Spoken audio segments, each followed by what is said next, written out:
All right, so Landon, you're a Pro Bowl safety. Yep. I'd like you to try to show us what a perfect hit looks like on our head writer / wide receiver, Anthony DeVito. Okay. Can you pretend he's Des Bryant? All right. And hike.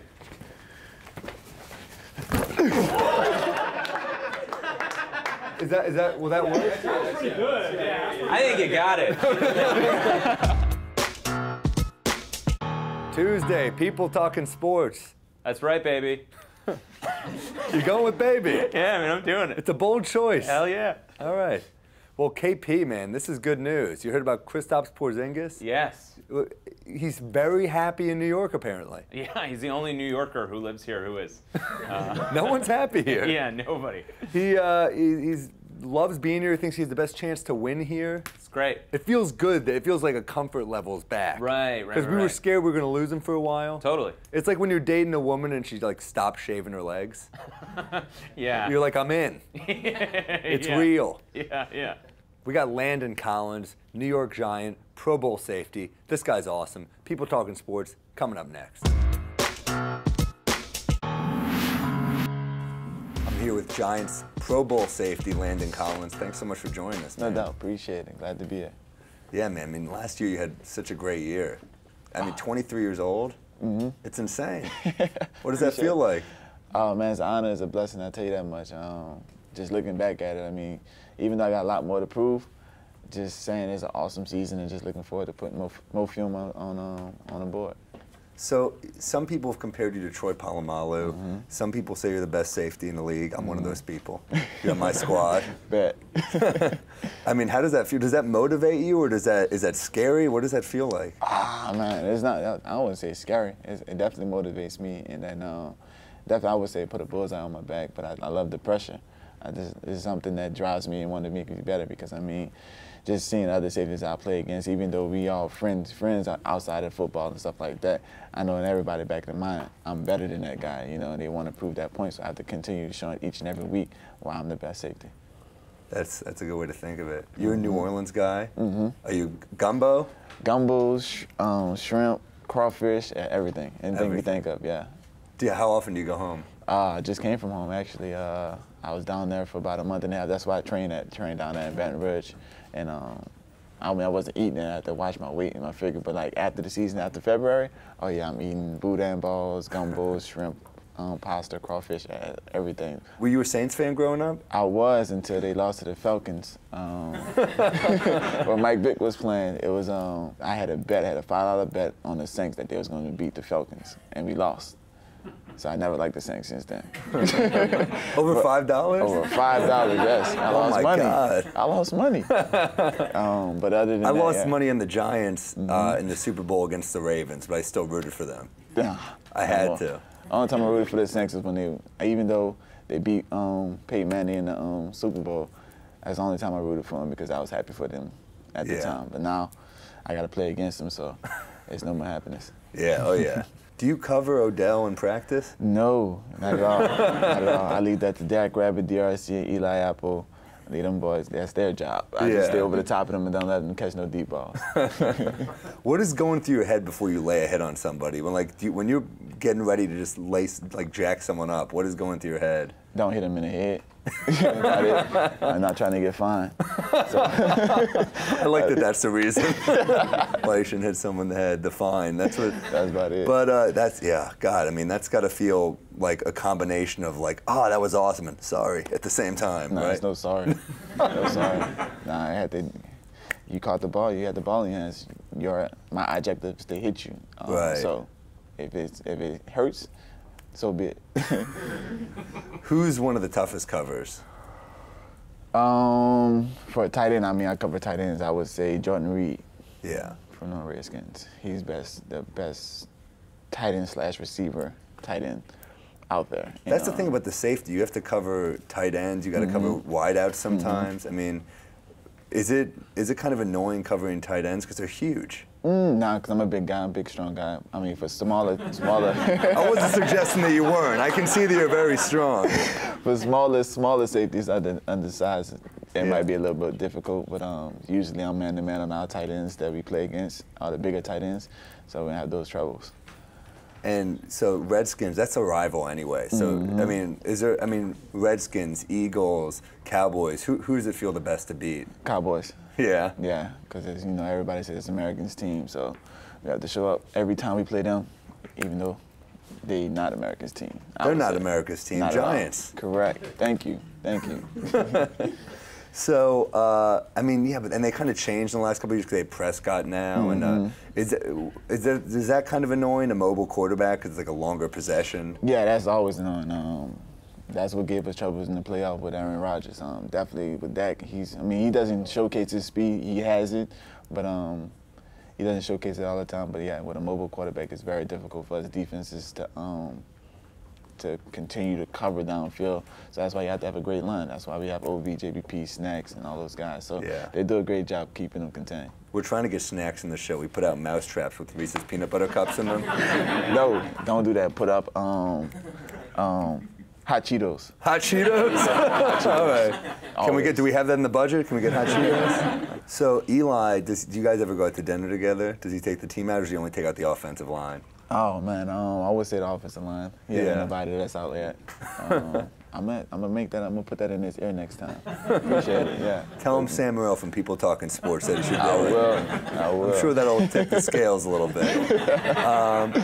So, I mean, that's kind of cool that you get, this two-time Super Bowl champ. Does he ever say, because a lot of the team's younger now, which is kind of exciting for fans. It's a new generation of players. Correct. You and we had Justin on last week, he laid me out pretty hard.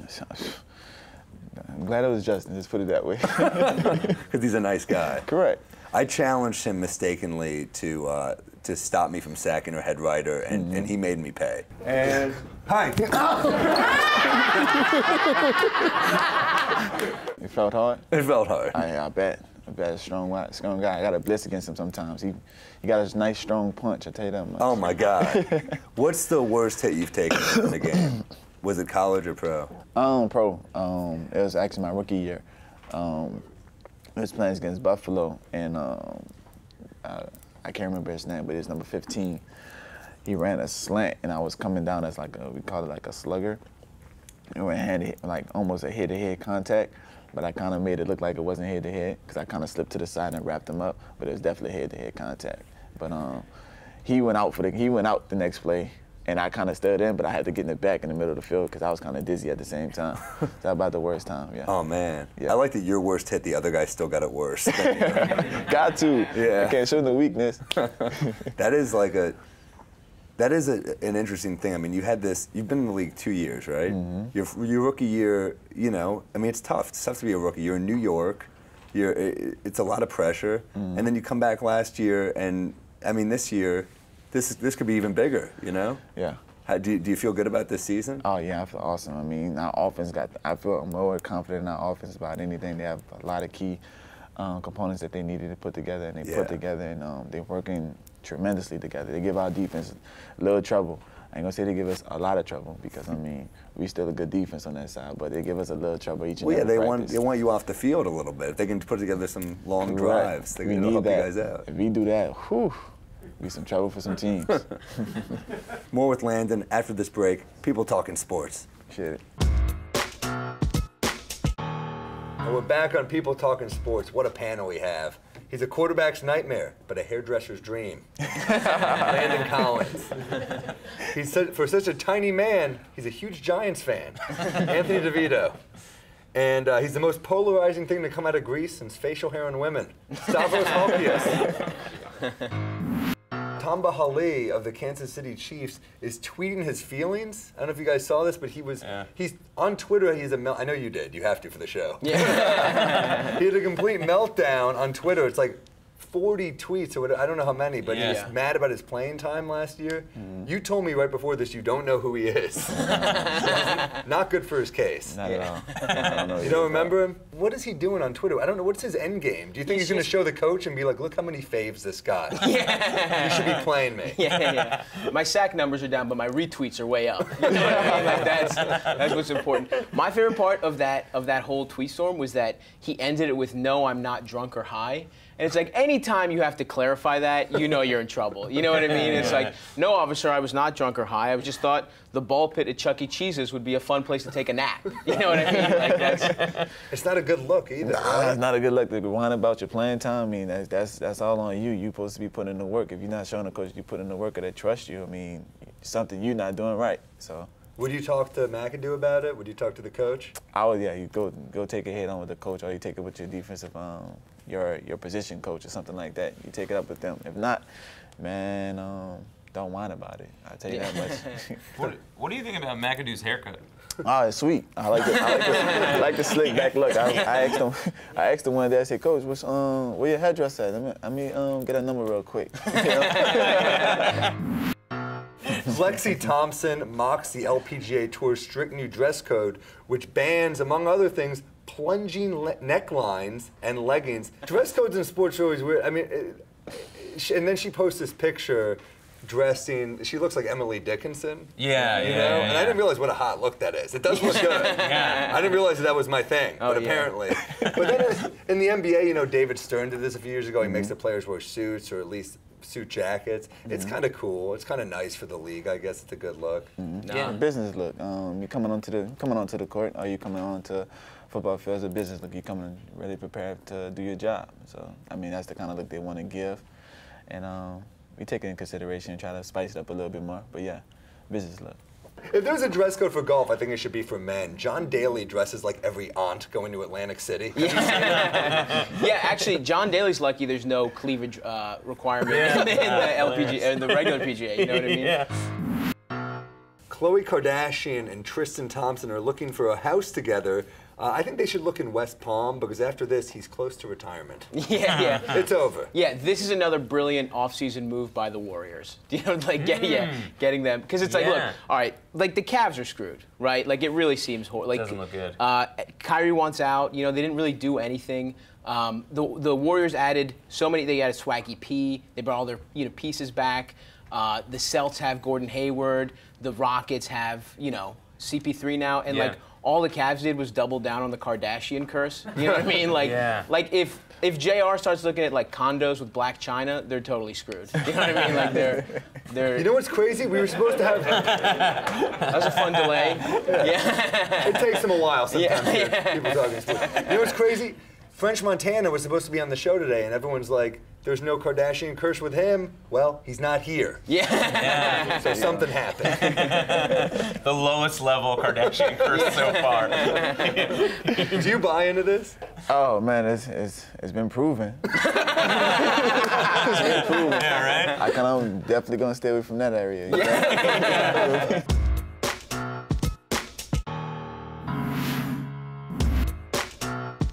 Have you ever had a brush with greatness with a celebrity or athlete? Ron 2K. Derek Jeter on many occasions. Oh, DJ! Did he ever give you a gift basket? Jeffrey Holder. I'm not familiar with Jeffrey Holder. What did he do? He was a dancer. He just shared a elevator with Robert Redford. A lot of people say I look like Robert Redford.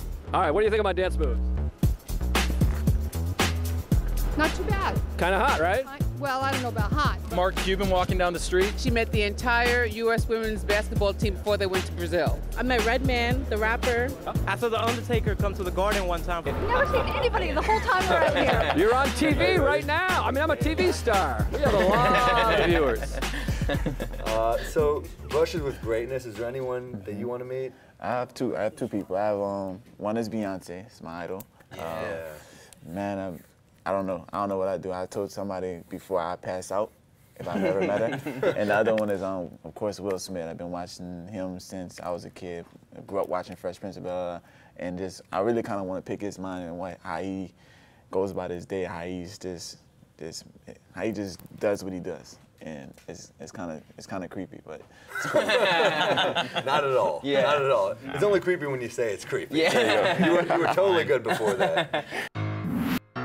I love people trolling when it's in good fun. Someone decided to adjust Kevin Durant's loyalty rating in NBA 2K. Maybe we have a thing of it. They put it down to 0.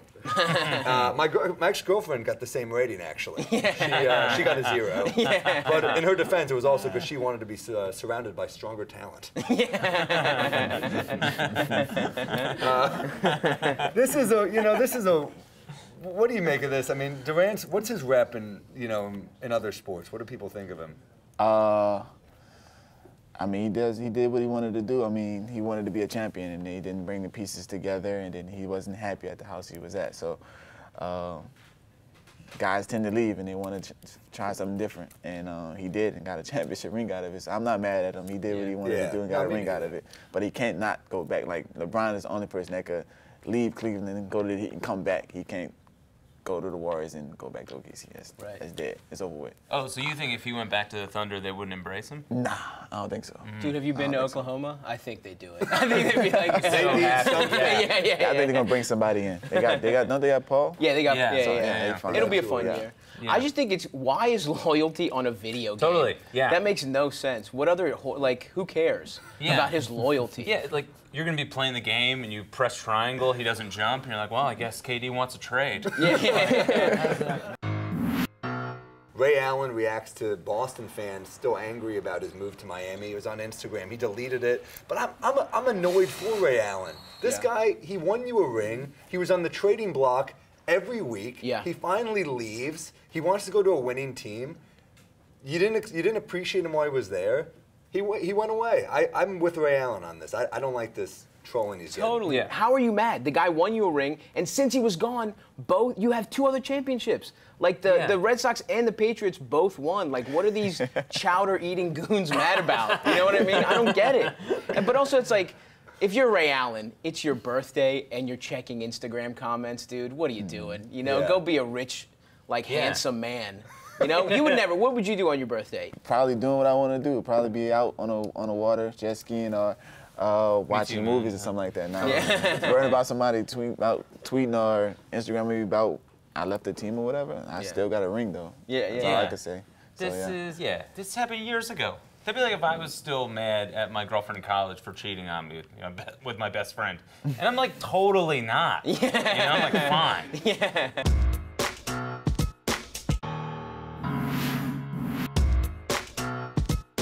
Back with Liz Gonzalez in the list, but before we get into it, I heard through the grapevine you had dinner with your ex-boyfriend. And by grapevine, I mean you told me in confidence off air. Yeah, that's true. Remind me never to tell you anything again. Yes, I did, and you guys seem very anti it.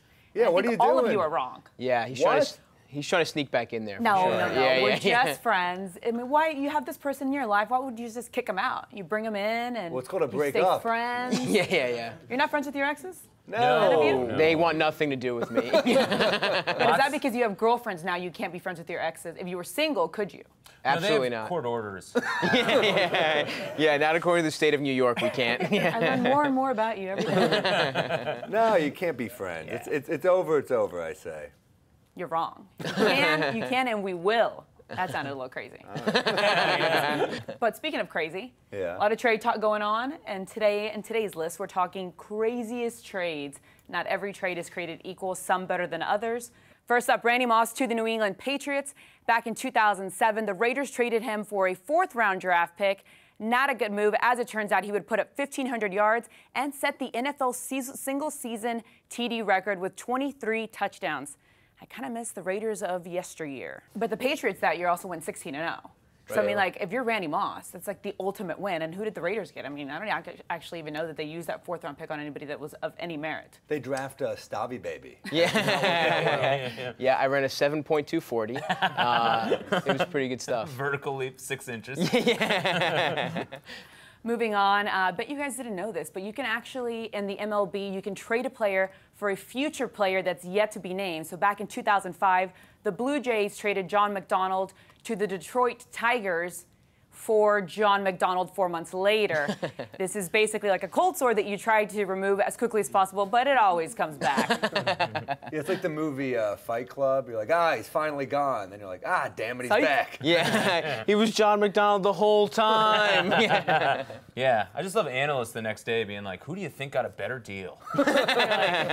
Moving on, Herschel Walker to Minnesota. Now, this was the trade that launched the entire Cowboys dynasty. The Cowboys at the time were not very good. Herschel Walker was a beast, so they got rid of him to Minnesota, and in turn, they got 5 players and 8 draft picks who would later be a little guy named Emmitt Smith and Darren Woodson. So basically, this trade got the Cowboys 3 Super Bowls, and for me, a childhood filled with obnoxious Cowboy fans. I do think we missed out on a great potential show, Herschel Walker, Texas Ranger. Cool. Chuck Norris would be proud. Yeah. I can dig it. And last, of course, the great Bambino, Babe Ruth to New York. Books have been written about this, movies have been filmed about this, lives in Boston have been shortened because of this. At the end of the day, the New York Yankees became one of the greatest franchise, if not the greatest franchise in sports history, and the Red Sox were cursed for 80 years. But the guy at least got a Broadway play out of it, so win-win. I didn't know that. Definitely the biggest trade, because it lasted forever.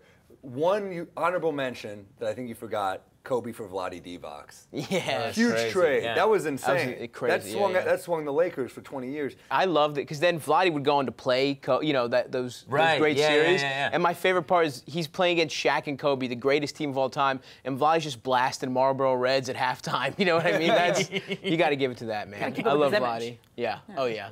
The Eastern European image. Well, that was a great list. Thank you, Liz Gonzalez, Stavi Baby, Thanks new for having writer. Me. Yes. Anthony DeVito. People talking sports. Keep watching. Keep enjoying. Keep telling your friends.